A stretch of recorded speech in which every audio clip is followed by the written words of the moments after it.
Hebbalkar ಹಾಕಿರುವಂತಹ ಸವಾಲನ್ನ ಸ್ವೀಕರಿಸ್ತಾರಾ city Ravi? ಹಾಗಾದ್ರೆ ಆಣೆ ಪ್ರಮಾಣದ ಪಾಲಿಟಿಕ್ಸ್ ಜೋರಾಗಿದೆ. ಕರ್ನಾಟಕ ರಾಜಕೀಯದಲ್ಲಿ ಆಣೆ ಪ್ರಮಾಣ ಹೊಸದಲ್ಲ. ಆದ್ರೆ ಈಗ ಹೆಬ್ಬಾಳ್ಕರ್ ಹಾಕಿದ್ದಾರೆ ಸವಾಲನ್ನ. ಅದನ್ನ ಸಿಟಿ ರವಿ ಸ್ವೀಕರಿಸ್ತಾರಾ? ಹೆಬ್ಬಾಳ್ಕರ್ ಹಾಗಾದ್ರೆ ಆಣೆ ಪ್ರಮಾಣಕ್ಕೆ ಕರೆದಿದ್ ಯಾಕೆ? ತಾವು ಕುಟುಂಬ ಸಮೇತ ಧರ್ಮಸ್ಥಳಕ್ಕೆ ಬರ್ತೇವೆ ಅಂತ ಸಚಿವೆ ಹೇಳಿದ್ದಾರೆ.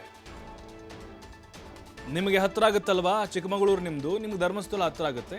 ನೀವು ನಿಮ್ಮ ಫ್ಯಾಮಿಲಿ ಸಮೇತ ಬನ್ನಿ, ನಾನು ನನ್ನ ಕುಟುಂಬ ಸಮೇತ ಬರ್ತೀನಿ. ಮಂಜುನಾಥನ ಮೇಲೆ ಆಣೆ ಮಾಡಿಬಿಡೋಣ. ನೀವು ಹಂಗೆ ಹೇಳ್ಬಿಡಿ ನೋಡೋಣ. ಮಂಜುನಾಥನ ಮೇಲೆ ಆಣೆ ಮಾಡಿ ಹೇಳ್ತೀನಿ, ನಾನು ಆ ಪದ ಬಳಕೆ ಮಾಡಿಲ್ಲ ಅಂತ ಹೇಳಿ ಸಾಕು ನೋಡೋಣ. ನಾನು ಹೇಳ್ತೀನಿ, ನೀವು ಆ ಪದ ಬಳಕೆ ಮಾಡಿದ್ದೀರಿ ಅಂತ.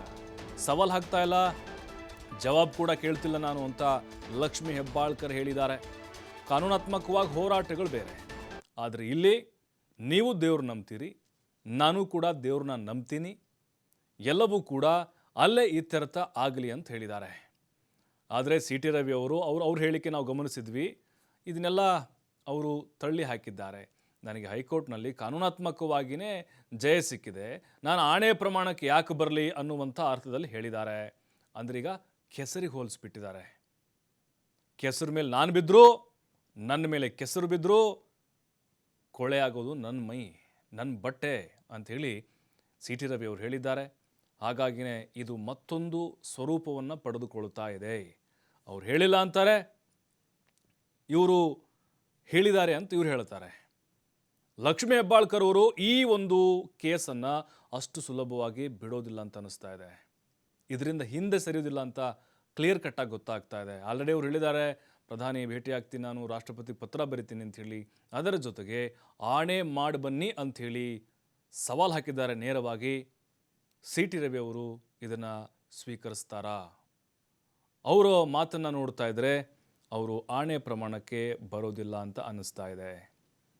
ಯಾಕಂತ ಹೇಳಿದ್ರೆ ಇಲ್ಲಿ ಅವರ ಮುಂದಿನ ಕಾನೂನಾತ್ಮಕವಾದಂಥ ಹೋರಾಟ ಅವರು ತಯಾರಿನ ಮಾಡ್ಕೊಳ್ತಾ ಇದ್ದಾರೆ.